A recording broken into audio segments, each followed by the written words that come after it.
क्या हाल है anime lovers. आज हम बात करने वाले हैं कैसे एनिमे की जो 2023 में रिलीज़ हुई और पूरी दुनिया में धमाल मचा दिया, दी वन एंड ओनली हेल्स पैराडाइज। दोस्तों, अगर तुम्हें डार्क फैंटेसी पसंद है, ब्रूटल एक्शन सीन्स पसंद हैं और साथ में एक इमोशनल लव स्टोरी भी चाहिए, तो ये एनिमे तुम्हारे लिए परफेक्ट है। आज के वीडियो में हम एपिसोड फर्स्ट का कंप्लीट डिटेल्ड ब्रेकडाउन करेंगे।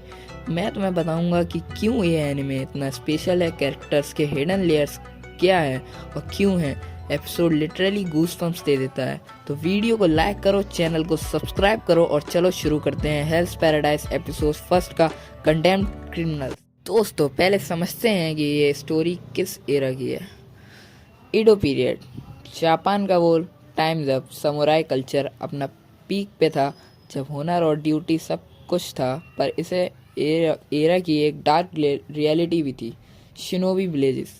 इमेजिन करो कि ऐसी दुनिया जहाँ बचपन से ही तुम्हारे ट्रेन किया गया जाए किलिंग मशीन बनने के लिए।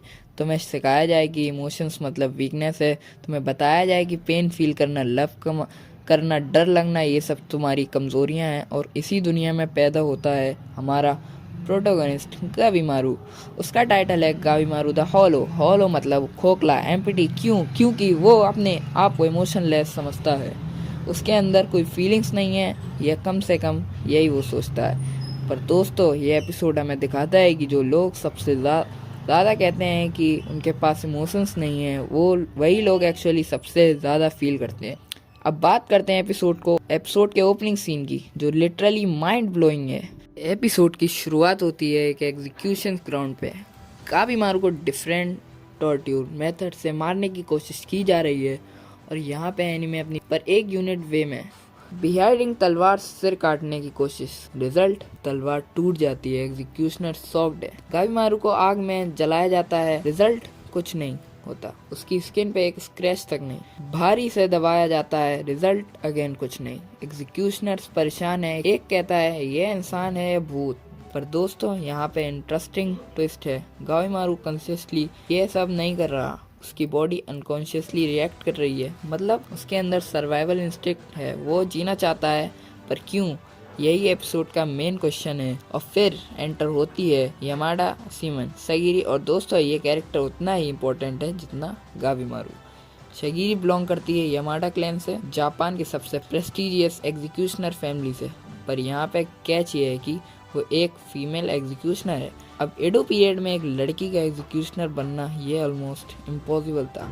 उसके अपना क्लैन मेंबर्स उसे सीरियसली नहीं लेते। उसके सीनियर्स कहते हैं लड़की होके ये काम पॉसिबल नहीं है। पर सगिरी डिटरमाइंड है, वो प्रूव करना चाहती है कि जेंडर से स्किल्स नहीं आते, डेडिकेशन से आते हैं। जब सगिरी एग्जीक्यूशन ग्राउंड पे आती है, सब लोग सोचते हैं ये छोटी लड़की क्या करेगी इस मॉन्स्टर का। पर सगिरी के पास एक स्किल है जो बाकी एग्जीक्यूशनर के पास नहीं है, ऑब्जर्वेशन और साइकोलॉजी। दोस्तों, अब आता है एपिसोड का सबसे पावरफुल सीन, सगिरी और गावीमारू का कॉन्फ्रंटेशन। सगिरी गावीमारू के सामने खड़ी होती है और उसे सिंपली पूछती है, तुम सच में मरना चाहते हो? गावीमारू इमोशनलेस फेस के साथ कहता है, मुझे कोई फर्क नहीं पड़ता, मैं होलो हूँ।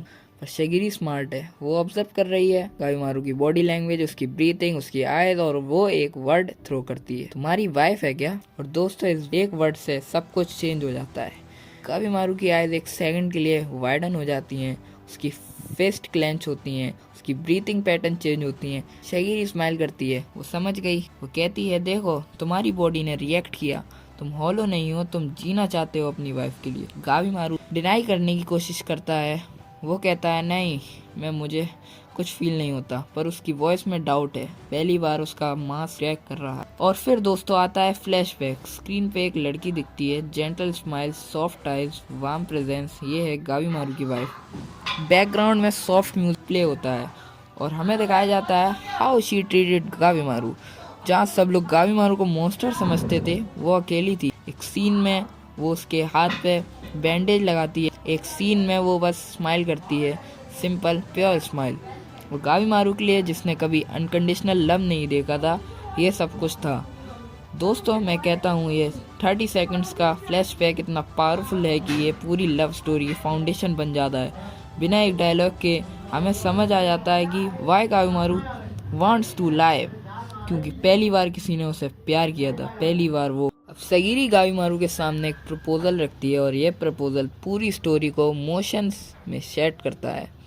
शगिरी कहती है एक आइलैंड है जिसका नाम है शिनचेंक्यो पैराडाइज आइलैंड। लिजेंड कहती है कि वहाँ एलिक्सर ऑफ लाइफ मिलता है, इटर्नल यूथ और गावीमारू कंफ्यूज्ड है, मुझे इससे क्या। शागिरी एक्सप्लेन करती है शोगुन ये एलिक्सर चाहता है, जो भी ये एलिक्सर लाके देगा उसे कंप्लीट पैडॉन मिल जाएगा, चाहे वो कितना भी बड़ा क्रिमिनल क्यों ना हो। पर कैच ये है उस आइलैंड से कोई वापस नहीं आया, बहुत डेंजरस है, इसलिए गवर्नमेंट कंडेम्ड क्रिमिनल्स को भेज रही है।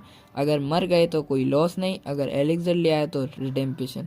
गावीमारू के दिमाग में गेट्स घूमने लगते हैं। वो सोचता है अगर मैं ये एलिक्सर ले आता हूँ तो मैं फ्री हो जाऊँगा, मैं अपनी वाइफ के पास वापस जा सकता हूँ, मैं नॉर्मल लाइफ जी सकता हूँ। पर एक वॉइस उसका दिमाग कहती है ये ट्रैप हो सकता है, आइलैंड से कोई वापस क्यों नहीं आए। गावीमारू स्ट्रेट शगिरी की आइज में देखता है और कहता है मैं जाऊंगा, मैं अपनी वाइफ के पास वापस आऊंगा, चाहे कुछ भी हो जाए। दोस्तों ये मूवमेंट, ये डिटर्मिनेशन, ये लिटरली गूज़बम्प्स दे देता है, क्योंकि पहली बार एक इमोशनलेस किलर ने एडमिट किया कि हाँ मैं किसी से प्यार करता हूँ, हाँ मुझे जीना है, हाँ मेरे पास इमोशंस हैं। ये है ट्रू कैरेक्टर डेवलपमेंट। अब थोड़ा डीपर जाते हैं दोस्तों। सोसाइटी हमें सिखाती है कि इमोशंस को हाइड करो, लड़के रोते नहीं, स्ट्रॉन्ग बनो, फीलिंग्स मत दिखाओ, ये सब हम सुनते हैं। मिथ तोड़ देता है। गावीमारू को ट्रेन किया गया था इमोशनलेस बनने के लिए। उसे बताया गया था कि फीलिंग्स वीकनेस है, पर एक्चुअली उसकी वाइफ के लिए प्यार ही उसकी सबसे बड़ी स्ट्रेंथ बन जाता है। ये एपिसोड रिडेम्पशन के बारे में भी है। चाहे तुमने पास्ट में कितनी भी बुरी चीज़ें की हो, चाहे सोसाइटी तुम्हें क्रिमिनल डिक्लेयर कर दे, सेकंड चांस पॉसिबल है। गावीमारू को ये सेकंड चांस मिल रहा है। अब ये उसके हाथ में है कि वो इसको वेस्ट करे या यूज़ करे। और ये मैसेज पावरफुल है क्योंकि ये रियल लाइफ में भी एप्लीकेबल है। पास्ट तुम्हें डिफाइन नहीं करता, तुम्हारे एक्शंस डिफाइन करते हैं। तो दोस्तों ये था हेल पैराडाइज एपिसोड फर्स्ट का complete in depth breakdown. Episode first ने फाउंडेशन सेट कर दिया है, एक इमोशनली कॉम्प्लेक्स प्रोटोगोनिस्ट, एक डिटरमाइंड फीमेल लीड और एक मिस्टीरियस डेंजरस मिशन। आगे के एपिसोड में हम देखेंगे आइलैंड पे क्या डेंजर्स है, दूसरे क्रिमिनल्स कौन है, क्या गावीमारू अपने गोल्स में सक्सेसफुल होगा। पर अभी के लिए मेरा रेटिंग है 9 आउट ऑफ 10। एपिसोड फर्स्ट ने परफेक्टली सेटअप किया है without rushing, character development phenomenal है और इमोशनल कोर स्ट्रॉन्ग है।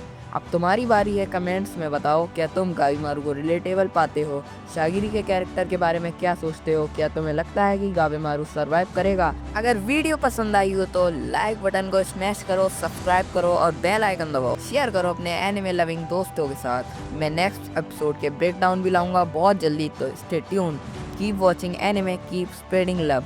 सायोनारा एनिमे फैन, मिलते हैं नेक्स्ट वीडियो में।